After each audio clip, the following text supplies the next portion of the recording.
दोस्तों, हेरिडिटरी एक ऐसी हॉरर फिल्म है जो आपको डरा कर नहीं, समझ आने के बाद बहुत डिस्टर्ब करती है। इस वीडियो में हम बात करेंगे उन हिडन डिटेल्स, उन बैकग्राउंड फेसेस और उन सिंबल्स के बारे में जो फिल्म आपको कभी क्लियरली नहीं दिखाती, लेकिन हर सीन में चुपचाप मौजूद रहते हैं। तो लाइट्स थोड़ी कम कर लीजिए और ध्यान से सुनिए, क्योंकि कुछ कहानियां देखी नहीं जाती, महसूस होती हैं। The cult was always there. Film के ऑलमोस्ट हर मेजर सीन में, चाहे फ्यूनरल हो या स्कूल के बाहर का शॉट, कल्ट के मेंबर्स चुपचाप नजर आते हैं। पहली बार देखते वक्त ये रैंडम लोग लगते हैं, लेकिन दोबारा देखने पर समझ आता है कि एनी का परिवार शुरू से ही ऑब्जर्व किया जा रहा था। ये फीलिंग देता है कि कहानी कभी उनके कंट्रोल में थी ही नहीं। The tongue click. चार्ली का अजीब सा टंग क्लिक सिर्फ हैबिट नहीं है, ये साउंड डीमन किंग पेमॉन की प्रेजेंस का ऑडियो क्यू बन जाता है।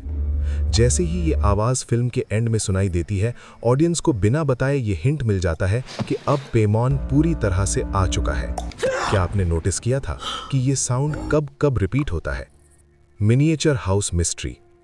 एनी जो मिनिएचर्स बनाती है वो फ्यूचर इवेंट्स का एग्जैक्ट रेप्लिका होते हैं। एक्सीडेंट, बेडरूम या फाइनल रिचुअल, सब कुछ पहले ही उसके मॉडल्स में बना हुआ होता है। ये सिंबलाइज करता है कि कैरेक्टर्स भी एक डॉल हाउस के डॉल्स जैसे हैं, जिनको कोई और कंट्रोल कर रहा है। Peter classroom scene.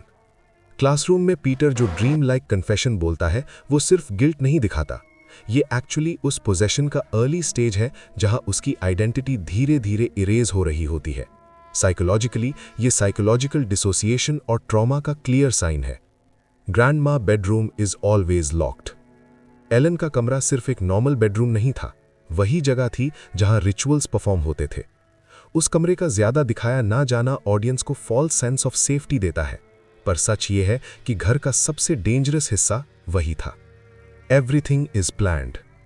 चाहे चार्ली का पोल से टकराना हो या एनी का स्लीप वॉकिंग, हर चीज प्री प्लान्ड है। कल्ट ने एनवायरनमेंट, टाइमिंग और इमोशंस सब मैनिपुलेट किए होते हैं। इसीलिए फिल्म का नाम हेरिडिटरी है, क्योंकि curse generation to generation pass होता है। Why king Paimon wants male body. Real demonology के हिसाब से पेमॉन एक किंग है जो मेल होस्ट में ही फुल्ली मैनिफेस्ट होता है।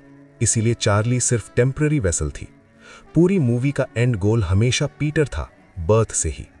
Any death sacrifice. एनी का एंड सिर्फ शॉक वैल्यू के लिए नहीं है। डीमोनोलॉजी के हिसाब से होस्ट को पूरी तरह से ब्रेक करने के लिए मदर फिगर का डिस्ट्रक्शन जरूरी होता है। ये सीन इमोशनली सबसे डिस्टर्बिंग इसलिए लगता है क्योंकि ये रिचुअल का लास्ट सैक्रिफाइस होता है। King Paimon takes over. Final scene में जब कल्ट पीटर को किंग पेमॉन बोलकर एड्रेस करता है, वही मोमेंट है जहां पीटर कंप्लीटली खत्म हो जाता है। उसके फेस पर जो ब्लैंक काम है वो रिलीफ नहीं, बल्कि आइडेंटिटी लॉस है। सोचिए, अगर आपका शरीर जिंदा हो पर आप खुद वहां ना हो। Hidden names on the wall. Graham house की दीवारों पर लिखे ये नाम रैंडम कार्विंग्स नहीं है, बल्कि कल्ट की एक साइलेंट लैंग्वेज है जो बिना बोले अपनी प्रेजेंस फील करवाती रहती है। पेमॉन, सबसे इंपॉर्टेंट और सबसे पावरफुल नाम। किंग पेमॉन, कल्ट का सेंट्रल डीमन। इसका जिक्र वॉल्स, रिचुअल बुक्स और फाइनल ट्री हाउस सीक्वेंस के बीच सटली रिपीट होता रहता है, जैसे ये घर पहले से ही इसके लिए तैयार किया गया हो। ज़ाज़ास, ये एक रिचुअल इन्वोकेशन वर्ड है, एनी के घर के फ्लोर मार्किंग्स और सियोन्स के सिंबल से जुड़ा हुआ। ऑकल्ट लोर में ज़ाज़ास को एक गेटवे ओपनर माना जाता है जो ह्यूमन वर्ल्ड और डिमोनिक रेल्म के बीच का रास्ता खोलता है। लिफ्टैच, पैंडेमोनियम और कुछ डिस्टॉर्टेड सिंबल्स, ये सिर्फ नाम नहीं बल्कि डिमोनिक हायरार्की और इन्वोकेशन स्ट्रक्चर को रिप्रेजेंट करते हैं।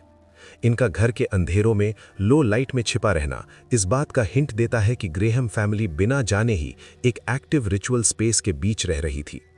इस घर की दीवारें सिर्फ घर नहीं थीं, वो पहले से लिखी हुई एक स्क्रिप्ट थी, जिसमें हर ट्रेजेडी, हर डेथ और हर पोजेशन ऑलरेडी प्लान्ड था। अगर आपको ये वीडियो पसंद आया तो कमेंट्स में ज़रूर बताना कौन सा हिडन डिटेल आप पहली बार नोटिस कर रहे हैं।